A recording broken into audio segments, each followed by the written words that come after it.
Endi gaz yo'q deb o'ylanib o'tirishga hojat yo'q. Biz shunaqa bitta ko'mir sig'imi bilan 20-24 soat yonadigan pol avtomat gazlashtirmagan hududlar uchun shunaqa ko'mirli kotellarni ishlab chiqaryapmiz. Assalomu alaykum, Kotel.uz kanalining hurmatli tomoshabinlari. Biz Farg'ona viloyati Farg'ona tumani Vodil qishlog'idamiz. 250 kvadratli xonadonga isitish tizimini noldan ustanovka qilib berdik. Bu xonadonga shu o'zimiz ishlab chiqargan Zebur 25 kilovatlik pastdan yonuvchi, ya'ni nijniy galina kotelimizni ustanovka qildik. Sistemasi samattok sistema bo'ldi. Bitta kichikroq yordamchi sirkulyasion nasos ham o'rnatib qo'ydik mana. Dimoxodlarni ko'rishlaringiz mumkin. 5 metr dimoxod ustanovka qildik. O'sha ichi tashi nerjavikali bazaltoviy и kondensat bermaydigan dimoxodlar. Bu dimoxodlarda juda ham katta ko'mirli kotellarga foydasi bor. Yonish qismida ko'mirda 100% yoqib beradi. Chala ham yoqmaydi и tutamaydi ham. Xudo xolasa 100% ichida ko'mirda bemalol yoqib beradi. Iloji boricha shunaqa ko'mirli kotel o'rnatsalaring, mana shunaqa bazaltoviy dimoxodlar o'rnatishni tavsiya beramiz. To'lib qolavermaydi, и kondensat beruvni ispareniya bo'lmaydi. G shakldagi 250 kvadratli xonadonimiz. Xonadonimizda oldi tomonlari ayvon, ayvonning orqalarida xonalar bor. Mana shu 250 kvadratli xonadonga 18 ta xalq razmerdagi panelli radiatorlar ustanovka qilindi. Polniy xonadonimizda isitish tizimi mana shunaqa radiatorlardan iborat bo'ldi. Mana shunaqa radiatorlardan 18 donasini ustanovka qilib berdik. Xonadonimiz rekonstruksiya bo'lyapti, ya'ni remont ishlari olib borilyapti. Bu eshiklar boshqa bo'ladi. Uzun koridor, koridorning orqasida xonalar bor. Mana. O'sha kvadratiga qarab, polniy radiatorlardan oynasi ikkita bo'lsa, ikkitadan qo'yib berganmiz. Mana shunaqa G shaklda tushgan proyektli xonadon. Kotelimiz mana shu tomondan kiradi, mana shu obyektda orqa tomoniga ustanovka qilindi. Hozirgi paytda shunaqa ko'mirli kotellar ko'pki, ko'mirli kotellarning orasida juda ham qulay, tozalashga qulay kotellarni ishlab chiqarib qo'yganmiz. Qulay deganimizning sababi kotelimizning orqa teplanmenilarini ham sizlarga ko'rsatib o'taman. Har tomonlama ochiladi mana. И tozalashgani juda ham qulay. Mana shu yerdan xo'p, ko'mir yoqasimi, o'tin yoqasimi, o'shani issiqligi tepaga chiqadi, и pastga tushadi, tepaga chiqib, dimoxodga chiqib ketadi mana. Juda ham qulay uslubda tayyorlangan ko'mirli kotellarimiz mana. Bu payt 10 kunda birmi, 15 kunda birmi, bu payt mana shu yerda ochib tozalanadi. Mana shu yerdan 3 ta shaxtasini tozalaganlarida polniy musor pastga tushadi, mana shu yerdan olinadi. Bu tomonlarini ham sizlarga ko'rsatib o'tamiz. Bu kotelimizga o'sha zapravka qilish uchun maxsus eshigi mana shu yerdan solinadi. Cho'yan kolasnilari bor mana. Mana shu yerga 50 kilogramm atrofida ko'mir zapravka qilinadi. Bu nijniy galina kotelimiz faqat yirik ko'mirga ishlaydi. 5 santimetrdan katta bo'lgan ko'mirlarda juda ham qulay yoqib beradi.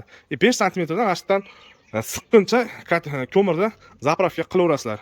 Kotelimiz yonish qismidan tashqariga tutun mayda zarrachalar, cho'qlar chiqmasligi uchun maxsus qoplamalari qoplangan. Bu germetcheskiy shlank deyiladi.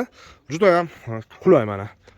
Kotelni sotib olganlaringdan keyin 2 yil yo 3 yildan keyin, misol uchun masjidlardan tutib qolsa, yaxshilab e'tibor berasizlar. Mana shu eshiklari ham ligrovka bo'ladi. Mana shu 13 gaykani bo'shatsang, tepa past bo'lib, polniy ligrovka bo'ladi. Pastda o'zini o'sha kotelni sotib olganlaringdan keyin avtomatik termostati va o'zini komplekt ventilyatori. Kotel sotib olganlaringdan keyin o'sha sistemalarni tayyor bo'lsa, bitta podachida ulaysizlar. Bitta obrotkani ulaysizlar, dimoxodlarni ustanovka qilasizlar. Ko'mir solib bemalol yoqiladi. Nijniy galina kotellarda yonish tartibi cho'yan tepasiga tez yonuvchan o'tinlarni solib turib, yuk chaqib, ancha yongandan keyin mana shundan ko'mir zapravka qilinaveradi. Misol uchun vaqtingiz bo'lganda mana shu yerda ochib turib, kulini olib olasizlar mana. Kotellarimizni hop. Cho'yanlari ham bemalol mana chiqadi. Juda qulay ishlash. Mana shu yerdan kul tushadi, musor to'planadi, mana shu yerdan olib olasizlar. Misol uchun nijniy galina kotellarda tiqilish bo'lib turadi. Ko'mirlarda toshbosh bo'lib, gradus pasayib ketsa, o'zini maxsus o'sha toshni aqabaqa qilib beradigan, kulini titib beradigan mana shunaqa rijaklari joylashadi. Mana rijaklar mana shunaqa bo'lib ko'mirni titib beradi. Xonadonimizda alohida kotel xonasi yo'qligi uchun mana shunaqa atrofi утепленный ko'mirli kotel tanlov qilingan. Tepasi naves bo'ladi. Kotelimiz shunaqa утеплительный bo'lsa, o'zidan issiq ham chiqarmaydi, hech sovuqni ichkariga kirgizmaydi. Bu Nijniy Galina 25 kilovatlik kotelimiz ochiq sistemalar uchun, samotok sistemalar uchun maxsus tayyorlangan 3lik stalda.